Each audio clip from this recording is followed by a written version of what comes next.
Hey everybody, Sean Holsinger here from HolsingersFlyShop.com, bringing another tying video. This week I'm continuing my series in streamer patterns, and this week I'm tying a Spey fly. This is a trout size Spey fly, and it's the Sculpin Spey.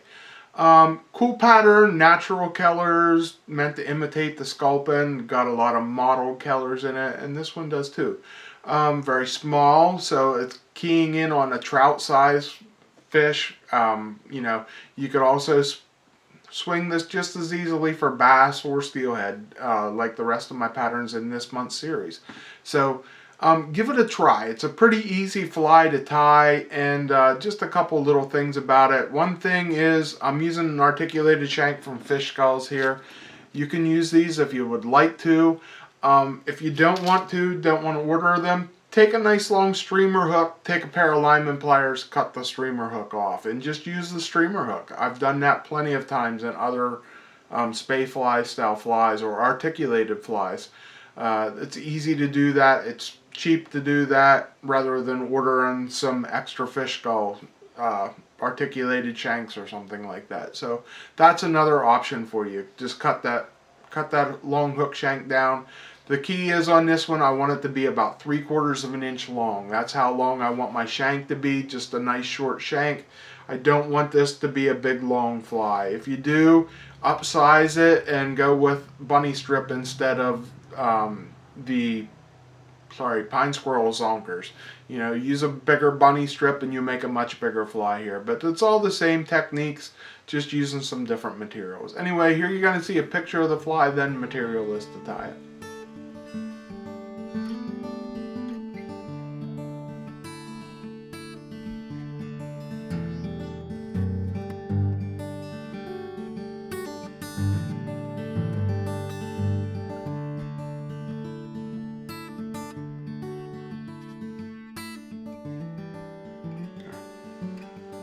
Okay, here you see the Sculpin Spey in the vise here. Very cool looking fly. A lot of color to it. Well, not a lot, but natural colors to it. It's going to make a good Sculpin imitation. For the hook, I'm going to use a 2581 Daiichi hook here. And this is a size 4. And I'm going to attach it with this is some braid, 50-pound braid bass fishing line. You can use Senyo, intruder wire, whatever. I'm going to use my floss threader that I got from the orthodontist, but you can get it at Walmart or whatever. And I'm just going to pop that right through the hole there. And I'm going to double the braid over, as you see, and pop it through the hole. And then what I'm going to do is I'm just going to take the loop, fit it over the hook, pop it past the hook point, and then pull it down tight. Okay, there you can see I got a nice connection there. That's going to hold nice and tight. And I'm just going to wrap this down a little bit with some 140 denier. Just going to make a couple wraps over it. You don't really need to. But I'm tying a piece of pine squirrel zonker on here, so I'm just going to wrap a couple over it anyway. Next thing I'm going to do is put the back on this fly, and that's going to be a piece of pine squirrel in olive. And I want to go just barely past the hook length there. So the leather part, I want to go just past the bend of the hook. And I'm going to separate the fur, and I'm going to tie that right there behind that eye. Make a couple wraps, try not to trap the fur down. Get about 4 good tight wraps there. And then I'm going to come up in front and tie this off. This is a little bit of a pain in the butt part because that gets in the way a little bit. So I just make 2 or 3 smaller wraps here, if it does get in the way. And then we're going to cut our thread off. Now you can, if you want, put a little dab of glue on there. Put a little dab of like Bone Dry, Solarez Bone Dry, and that'll hold that in place. That's good for our trailer hook. Now we want to get on to the shank of this fly. For the shank, I'm using a Fish Skull articulated shank. This is the Next Gen series. And this is a 20 millimeter. That's the length I want for this fly. I'm just going to pop it in my vise, tighten it down, and then go back to that 140 denier black thread and put it on there. And tie my hook shank together. Okay, now we're going to bring back our hook. And I'm going to set it off the back here, and I want a little bit of gap. You can see how I have the hook eye here in the articulated shank. I want like a good solid 1/8, 3/16 of an inch there. Give that a little bit room to move around, and I'm going to put one side down, one strand of this braid down each side of the shank that sticks up there in the back. That just keeps that separate and gives it a little bit more room to move. So once I get that in line there where I want, tighten it down nice, bring this up the shank, and then I'm going to double it back over just to hold it in place. And I usually like to do one at a time. And then I'll trim these off. You can use a razor blade here or cut them off deep in the back of the scissor. It's kind of tough to cut that 50-pound braid. And then just finish wrapping it down. Alright, next thing we're going to do is we're going to put the body on this fly. For the body, I'm going to do another dubbing loop. If you watched last week's video, I show you how to use my Swiss multi-tool.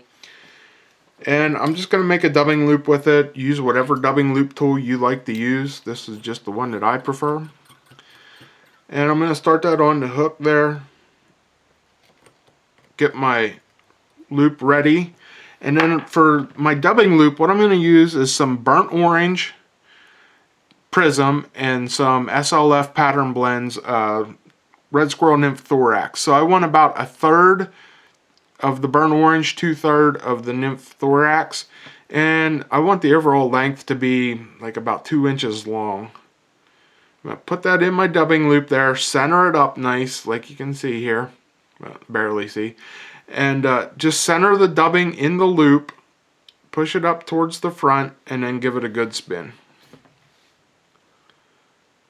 Okay, once I get that spun out there, then I'm just going to take my dubbing brush, tease it out a little bit, get it a little bit buggier,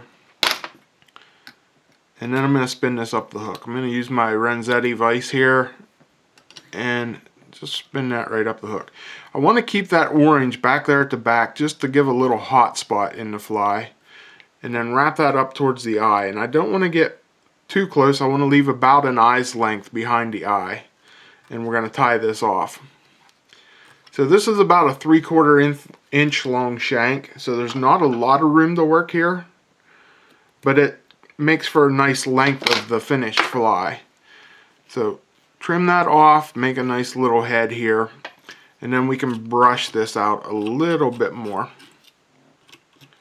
Okay, now you can see my thread here is starting to fray a little bit, so I'm just going to wrap that on so it doesn't break on me.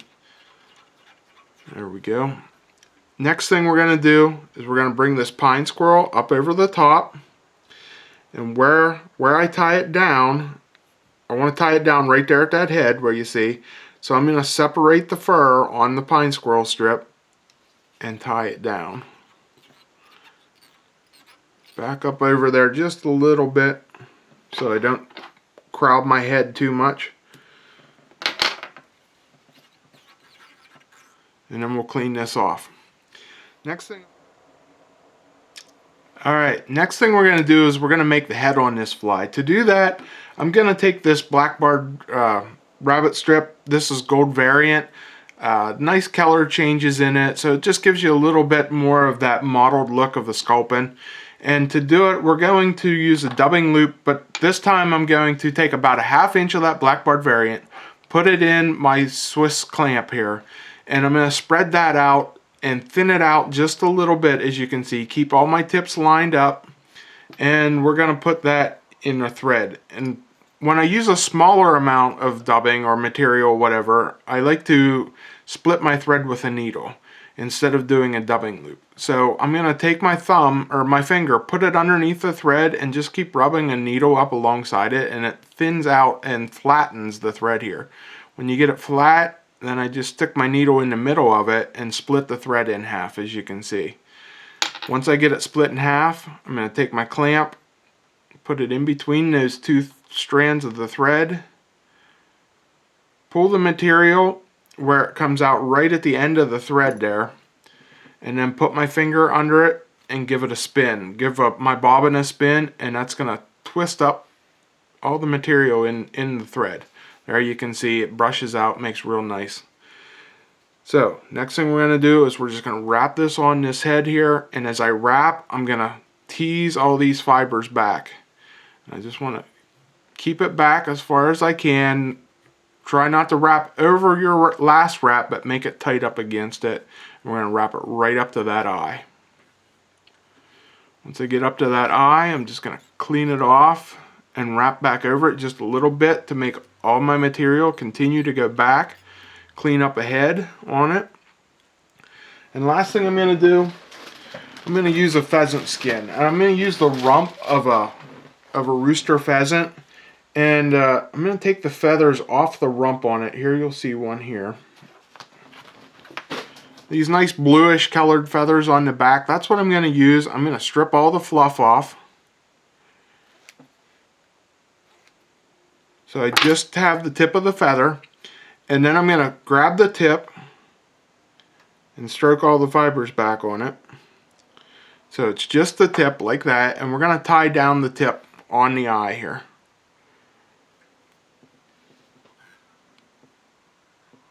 So I'm just going to tie it down. And then I'm going to pull those tips back. They'll blend in nice here. And then take my clamp,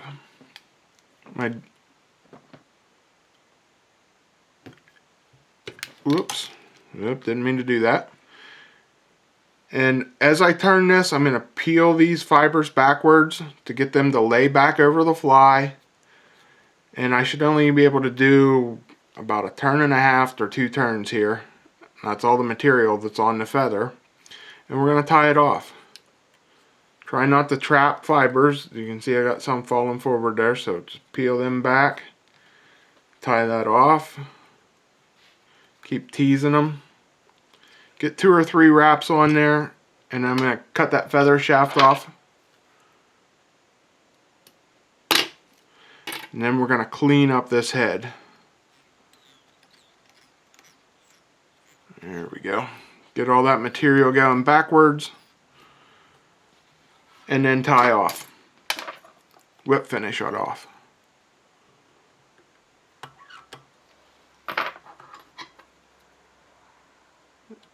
Okay, then the last thing I like to do is just finish it up. Clean up that knot with a little bit of Solarez Bone Dry. And we're done. Whoops. Okay, once that's set, then I'll just take my brush, my dubbing brush, go back, make sure everything gets teased out there nice and headed in the right direction. And there you have the Sculpin Spey. Okay guys, hope you like this simple little pattern. It's really easy to tie once you get down a couple simple techniques here building up to it. And that's what all my videos are about, stacking techniques that we've learned along the way to create just another pattern. And don't key on patterns, key on techniques. If you learn techniques, you're going to learn any pattern out there. Because that's all these different patterns are, is just simple techniques stacked upon each other to create one pattern in the end. Change the color, change the size like I always say, and find out what works in your area. So if you have any questions, you would like to talk to me or like to order some flies from me, you can email me at holsingersflyshop@gmail.com. And if you would like to order any of the materials you need to tie this fly, you can find them at holsingersflyshop.com. So just head on over to www.holsingersflyshop.com. Thanks for watching, guys. Until next week when I bring you another video, I'm Sean Holsinger.